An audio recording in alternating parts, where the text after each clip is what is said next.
Hello, everyone, and welcome to this episode of Steelers Recaps. I am your host, Nathan Osler, as always. Very sorry for no episode last week. I kind of forgot with how busy I've been these past couple weeks. It happens. And with how bad that game against the Houston Texans was, how could I not want to forget that? So we did skip last week, but we are going to move on. It's a new week for the Steelers. Week 5 is now complete. This is recorded on the night of the victory that the Steelers got against their arch nemesis, the Baltimore Ravens. Final score, 17-10 at Acrisure Stadium. The Pittsburgh Steelers offense still looks like the Pittsburgh Steelers offense we have seen for a very long time this season, but I will say the defense yet again is the saving grace of this team. And looking at defensive statistics, TJ Watt was doing TJ Watt things. 2 total tackles, 2 by himself, 2 sacks, 2 tackles for a loss, 2 pass deflections, and 2 quarterback hits. Also had a little bit of a fumble recovery in there as well. Keep going through some of the defense here. Cole Holcomb, 9 total tackles. Good day for him. Minka, 9 total tackles. Elandon Roberts with 8, and Kawan Alexander with 6. Those are your top tacklers for the Steelers. And for the Baltimore Ravens, who would have guessed it's Roquan Smith, 11 total tackles, led all players on the field. He is a beast. Patrick Queen with 7, and Marcus Williams with 5. Okay, so I want to try to make this episode a little bit shorter than what previous episodes have been in the past. So basically, just to cut to chase, Steelers win 17-10. And I would want to be happier, but the offense just still looks bad. You can't just rely on the defense every game to help you win. We saw last week, the defense is so good, but even against the Houston Texans, I think the final score was 30-6, if I remember it fondly. Don't have the box score up right now, but it was a bad game, and the defense did not play good. And it seems like if the defense plays good, the offense just can't get themselves out of their own grave and put some points on the board. And that is a problem for this Pittsburgh Steelers offense, is they need to get better at scoring actual points. It can't just be the defense doing all the work. The defense basically outscores the offense, which is not good at all. So when it comes to going into this bye week coming up, the Steelers need to address many problems and maybe work up some new plays, maybe get Matt Canada to make a completely different playbook, or even as Steeler fans have been begging for, the removal of Matt Canada because it's not working. Make some changes. It's the bye week. Make some changes that need to be made. And one of those changes I think officially needs to be made after this past game was Joey Porter Jr. Joey Porter Jr. needs to be starting, at least over Levi Wallace. Maybe put him back there with Patrick Peterson. Patrick Peterson, personally, has not really impressed me that much. And I know a lot of Steeler fans feel the same way. And when the Pittsburgh Steelers signed Patrick Peterson, I was so excited because I was like, okay, here's a solid veteran that they can put above Joey Porter Jr., so Joey Porter Jr. can learn from Patrick Peterson. But when Joey Porter Jr. is just sitting on the bench watching Patrick Peterson get burned all the time by anyone, including Zay Flowers today a couple times, that's not going to help Joey Porter Jr. that much. But Joey Porter Jr. stepped up in a big way, basically had a game-saving interception. And the Baltimore Ravens just did not look like the Baltimore Ravens in the second half, too. That offense in the second half was way different than the one in the first half. Their wide receivers had some key drops. Saw Zay Flowers drop one. We saw, Rashad Bateman dropped a key one in the end zone. Saw a bunch of drops, and that's kind of like the difference maker. Those receivers are making the plays. The Ravens probably win this game very easily. But other than that, Joey Porter Jr., first career NFL, major interception for him. Congratulations to JPJ. Well-deserved. Right now, he is looking like one of the best Steelers rookies this season, besides another name I've really enjoyed, Keanu Benton. Keanu Benton, ever since the injury to Cam Hayward, he has stepped up in a large way.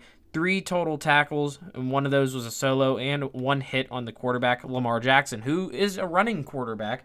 And with a big guy like Keanu Benton, that can be hard to get to Lamar Jackson, especially. He's one of the faster quarterbacks in the league. Here he is. Here comes big old Keanu Benton getting QB hits.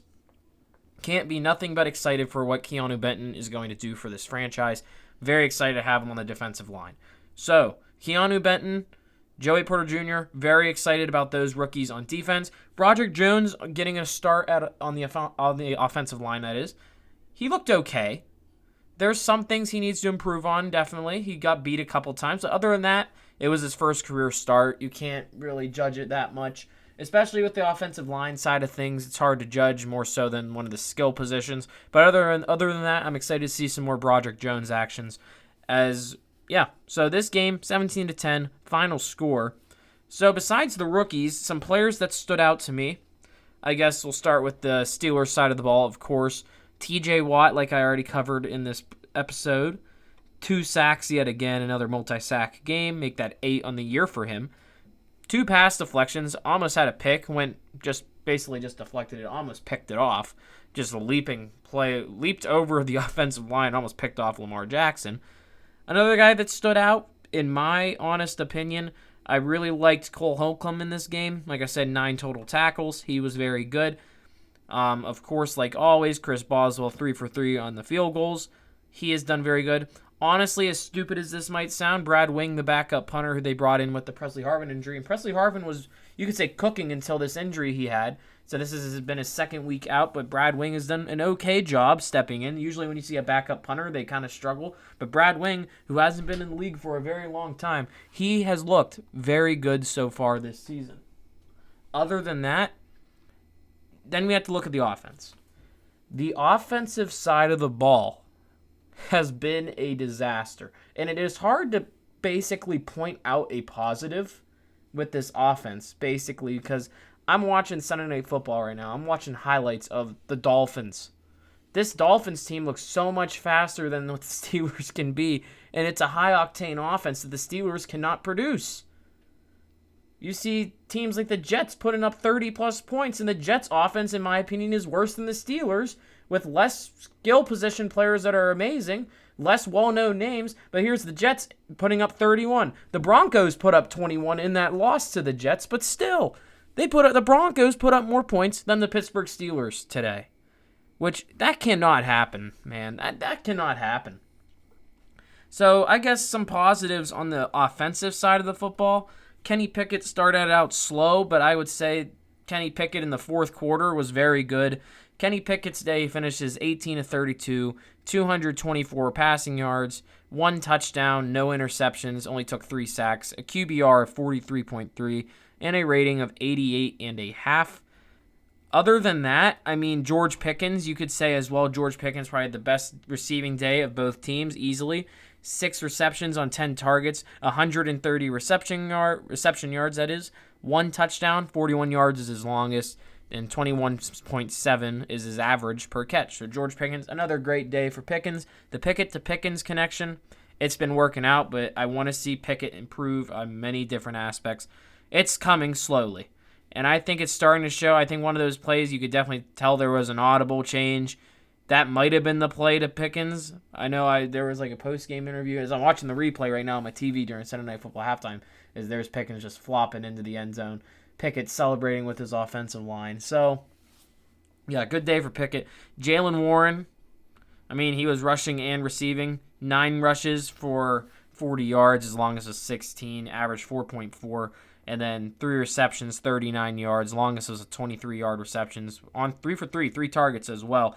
Very good receiving day, in my opinion, for Jaylen Warren. He's able to make these plays after he gets the ball. He was able to avoid some tackles. But a guy I do want to talk about, Najee Harris. It's getting to the point where it's getting hard to defend Najee Harris. As I want to say I'm a very big Najee Harris fan. But it's hard, like, having friends here walking around college and being like, oh, they're just like, oh, Najee Harris stinks. You guys need to trade him. And you know what? At the same time, I understand it, but the Steelers cannot trade Najee Harris just because they need that double, I guess, 2 very, very solid options at running back. They're not perfect, but Najee Harris and Jaylen Warren have to be that duo. The only thing I could see happening is if they do trade Najee to get a bunch of picks in return, but Najee Harris just has not looked that good. His total stats today, 14 carries, So Jaylen Warren had 9 carries for 40 yards. Najee Harris had 14 carries for 37 yards. Averaged 2.6 a carry, and his longest run, 8 yards. Not even a first down length of 10. Najee Harris needs to improve. He needs to improve for this offense to get going. The Steelers have yet to score a rushing touchdown this season. And yes, that is partially the fact that their offense just can't get down the field. But anytime they're close to the end zone, the running backs just get stopped. You think you have this big running back in Najee Harris, and seeing Najee Harris in person when I've been to training camp, this dude looks like an athletic specimen. He's a beast. He's massive. There's no way he can't run good. There's no way he shouldn't be able to plow through offensive lines. Well, defensive lines, that is. Part of it, yeah, maybe the offensive line isn't that good. The offensive line, personally, this year hasn't been terrible as it has been in the past. But Najee Harris needs to improve that greatly for him to still be the running back. And we've seen in the offseason the whole running back fiasco with Saquon Barkley, Nick Chubb, Jonathan Taylor. Najee Harris was voicing his opinions on Twitter and all that stuff about these running backs not getting paid as much. But it is arguably, can't say that word properly, a very, very replaceable position. The running back position in the NFL, in my opinion, is one of the most replaceable positions of all time. Just because, look at the guy behind Najee Harris, Jaylen Warren. The Steelers also have a guy named Anthony McFarland Jr. He's very good. He's injured right now, but he's good. Jaylen Warren and Anthony McFarland Jr. could lift this running back core if Najee Harris goes somewhere else. It's a very replaceable position. So that's a little bit of a tangent on the running back situations. So for the Ravens, Lamar Jackson, if you're wondering, 22 of 38, 236 passing yards, 6.2 average, no touchdown passes, an interception today. Took 4 sacks for 26 yards, a QBR of 49.7, but a rating of 65.2. His rating falls behind Kenny Pickett, but he beats the QBR of Pickett by about, looks like 6 points. Gus Edwards led the way for the rushing for them, 12 for 48. Lamar Jackson, 6 for 45. Justice Hill, 7 for 32. Had the Ravens' lone touchdown of the day. Receiving-wise, Zay Flowers, he's a very solid rookie. He's one of my picks for Rookie of the Year. 5 for 73 on 11 targets. 29 yards was his longest. Did have a key drop. Mark Andrews, 6 for 65 on 10 targets. Nelson Aguilar, 4 for 64. Odell Beckham Jr., not really a threat against the Steelers today. 2 for 13, 4 targets. Justice Hill, the running back who had the touchdown, 4 for 4 on targets and receptions, 13 yards. Rashad Bateman, 1 reception, 8 yards, including a drop in the end zone. And Devin Duvernay, 1 target, no receptions. Lamar Jackson had some fumbles in there at the end of the game as well. That kind of sealed the deal, you could say. Justice Hill had a key fumble. Kevin Seymour had a fumble, and Nelson Aguilar had a fumble. Out of the 4 fumbles, only 2 of them were lost. 1 was recovered, it looks like. Speaking of fumbles, I have to talk about Gunnar Olszewski here for the Pittsburgh Steelers. The Pittsburgh Steelers, they can't do this anymore with Gunnar Olszewski, returning these punts. Where was Calvin Austin? Was he injured or something today? I don't remember recalling seeing him on the injured list or whatever, and injured reserve or whatever it's called in the NFL. I didn't recall seeing him on there. He might have been, but they didn't even talk about him. He's a beast. Calvin Austin was healthy. There he is on the box score. I didn't even see him. 0 receptions, 1 target. So yeah, I don't know why he's not returning punts, but Gunnar Olszewski, man, a fumble. It's not working out. Took it for 8 yards and they fumbled it. Honestly, they brought in Desmond King II from Houston. He was 1 for 19 on kick returns. Maybe let him punt return, I guess. If not, just let him play cornerback, because cornerback's been an issue, in my opinion, this season for the Pittsburgh Steelers. That's another topic, though. The Steelers need to find an option for these punt returns, and Gunnar Olszewski is not it. It needs to be Calvin Austin. He's your fastest guy on the team. Please, please, please use not Gunnar. Please use Calvin Austin in the position he needs to be in and let him return these punts. Even let them return these kickoffs. It just makes sense. So, continuing to look at positives and negatives, that's about all that. So, if you want to rewind that, you can listen to that all again. But I want to talk very quickly about what needs to change going into this bye week for the Pittsburgh Steelers. You're going into the bye week 3-2. If you would have beat the Texans last week, which they should have, they could have been 4-1 going into the bye week. But here we are at 3-2. The Pittsburgh Steelers, one change I want to see, and I think everyone wants to see it, a new offensive coordinator, maybe a different coach on this team going in there making some changes. Matt Canada is clearly not it. Yes, the Steelers won this game 17-10, but I can easily tell everyone out there listening, it was all the defense. I know Pickett had a bomb of a throw to George Pickens, but if that doesn't happen, the Steelers lose this game.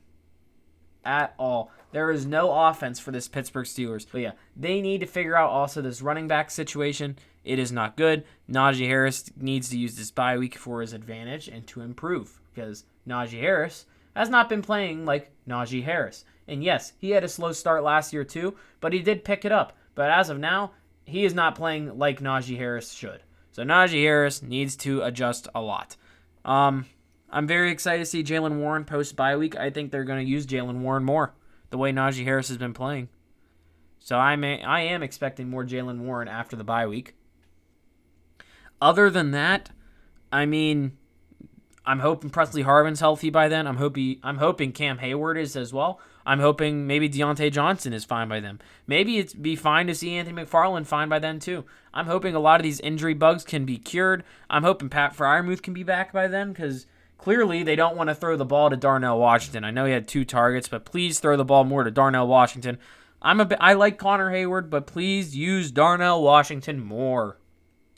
The dude's nickname is Mount Washington for a reason. He's massive. He has great potential. Please throw to Darnell Washington, guys. Please, please, please, please. So, that's my little post-game recap. And I do want to bring up here very quick before we go, I want to talk about the standings right now and what the Steelers' situation looks like, as they are 3-2, the Pittsburgh Steelers. So in the AFC North, the Pittsburgh Steelers are 3-2, Baltimore Ravens now 3-2, Cleveland's 2-2 as they had a bye, and then you had the good old Cincinnati Bengals at 2-3. They got a win today against the Cardinals. Joe Burrow finally looked like Joe Burrow today as well. Jamar Chase, pretty sure he had 3 touchdowns, that is. Fantasy owners of Jamar Chase had a great day. So, looking ahead for what this means for the division. The Pittsburgh Steelers going into the bye week at 3-2. Sure, that's good. It could have been 4-1, but I can't complain. They have a winning record going in the bye week. Very early bye week for them. But here's the positive. The Steelers are 2-0 right now in the division. They are not digging themselves a hole like the Bengals, who are currently 0-2 in the division. So say there is a crazy tiebreaker, the Pittsburgh Steelers now at least have the head-to-head against the Ravens and the Cleveland Browns, and currently have the best record in the AFC North at 2-0. They as well are 3-1 in the conference, which is the best record for AFC play, their only loss being against the Houston Texans. So in the conference, the Steelers are 3-1, the Ravens are 3-2, the Browns are 2-2, and the Bengals are 0-3 within the AFC. So, with standings-wise, it's looking okay for the Pittsburgh Steelers, but they need to get these wins, and after the bye week, they have the LA Rams, and that's going to be a test. Puka Nacua, Cooper Kupp's back, Matthew Stafford is a valid option at quarterback. It's going to be a test for the defense especially. I think it could be a trap game for the Pittsburgh Steelers. I'm hoping the offense can improve by then. I don't really want to give a prediction for this one, but if I did, I kind of want to go with the LA Rams. But if the Steelers are able to pull it out, it would be awesome. But personally, I am thinking the Rams could pull off a win just because that receiving core looks very nice. And the way the Steelers' offense has been doing, it has not looked good. But who knows? Maybe we could see the Pickett we saw last time they went to the West Coast against the Vegas Raiders on Sunday Night Football. So who knows? But as of now, I kind of want to take the Rams to win that game. But that is 2 weeks away. But yeah. It's been a fun episode, trying to keep it shorter than usual. I've been rolling around 30 minutes. Currently, we're about at 20. So, yeah, shorter episodes coming up. Sorry again for no Houston Texans Steelers recap. Kind of just forgot. Got a little busy, but also, that was just a bad game. Kind of part of me was like, I need to cover it. But at that time, I was like, that was yesterday, but the day before this game. And I was like, there's no point. There's no point at all. So, yeah.